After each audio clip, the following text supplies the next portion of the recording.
안녕하세요 유튜브 구독자 여러분들, 댕댕토크의 황은영쌤입니다. 오늘은 반려견과 사회성에 대한 내용을 조금 다뤄보려고 영상을 찍게 되었습니다. 네, 사회성이라는 것들에 대해서 정보가 너무 많지만 오늘 다뤄볼 내용은 처음의 반려견, 즉 퍼피 시기의 반려견은 입양 이후 사회화 시기를 어떻게 보내야 되는지에 대해서 한번 여러분들께 정보를 드리고자 영상을 찍게 되었는데요. 자, 영상에 들어가기 앞서서 여러분들 구독과 좋아요 한 번씩만 부탁드리겠습니다. 그러면 사회성에 대해서 한번 알아보도록 하겠습니다. 네, 우선 사회성이라는 거에 대해서 먼저 한번 짚고 넘어갈 텐데요. 사회성이란 사전적 의미로 해석해 드리면 타인과 원만한 관계를 형성하는 능력, 그리고 타인과 원만하게 문제를 해결하는 능력을 뜻하는 겁니다.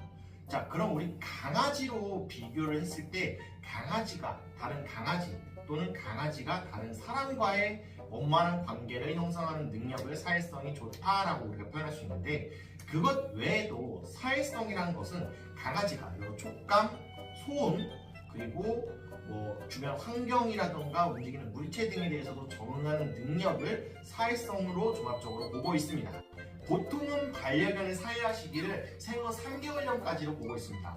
이때 우리 반려견들이 너무 어리고 약하고 접종이 안 됐다는 이유로 실내 활동만 하고 계신 보호자들이 많은데, 이럼에도 반려견을 데리고 야외로 나가보시는 것을 저는 개인적으로 권장드리고 있습니다. 다만 이때 산책을 해달라는 말씀이 아니라 반려견을 데리고 반려견을 안고 여러분들께서 직접 나가서 야외의 모습들, 지나가는 차, 타인, 여러 소음들, 우리가 일상적으로 접근해 볼 수 있는 여러 자극들에 대해서 반려견을 데리고 직접적이진 않지만 자극을 한번 느껴볼 수 있도록, 아이가 그 자극을 받아들일 수 있도록 한번 경험시켜 드리는 것을 권장드리고 있습니다. 그럼 강아지들끼리의 사회화 형성은 어떻게 할까요? 보통 3개월령 전까지 우리 부모견과 형제견들과 함께 자란 친구들은 서로에 대한 시그널과 행동들을 많이 배우면서 강아지들끼리 만났을 때도 크게 어려움이 없겠지만, 이 이후에 강아지를 처음 접하는 친구들이라 하면은 아무래도 다른 견과의 만남이 매우 어려울 수 있겠는데요. 이때는 보호자님께서 도움을 많이 주셔야 됩니다. 우선은 첫 번째로 타 견이 많은 공간보다도 1대1로 만날 수 있는 반려견을 섭외하는 것이 가장 중요한데요. 이때도 상대 반려견에게 너무 저돌적이지 않고 너무 적극적이지 않은 친구를 만나는 게 좋습니다. 우선은 거리를 둔 상태에서 멀리서 서로가 있다는 걸 인지한 상태로 간식을 주면서 긍정적인 환경을 조성해 주시면 좋습니다.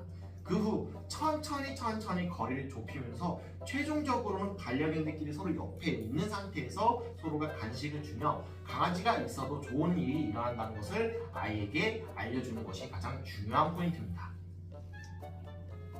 1대1 만남에 익숙해졌다 하면은 천천히 한 마리씩 마리수를 늘려가면서 나중에는 다견이 있는 공간에서도 아이와 함께 시간을 보내주시는 것도 좋은데요.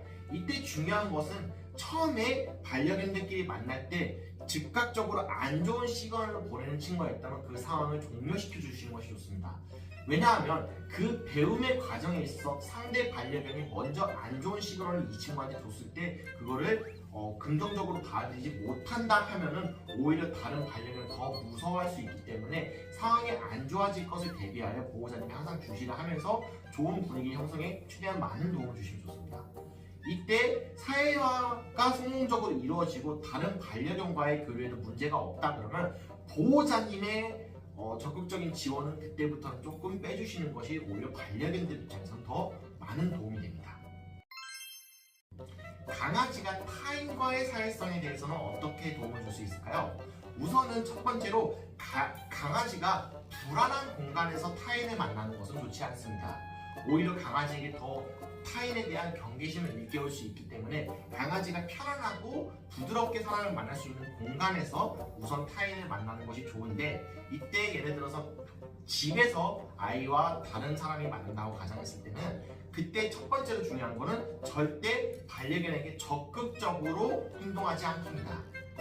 아직 탐색이 끝나지 않은 상대방에 대해서 먼저 다가와서 나를 만지거나 나에게 적극적인 시도를 보내는 것은 오히려 더 부담스러울 수 있기 때문에 적당히 거리를 두고 간단한 인사 정도만 해주면서 간식이 있다 그러면 멀리서 간식을 떨어뜨려주는 정도로 인사를 해주시는 것이 좋은데요. 이때 이 시간을 반복적으로 갖다 보면은 어느 순간 반려견이 이 사람에 대한 궁금증을 갖고 다가올 수가 있는데, 이때도 중요한 포인트가 첫 번째로 먼저 만지지 않기입니다.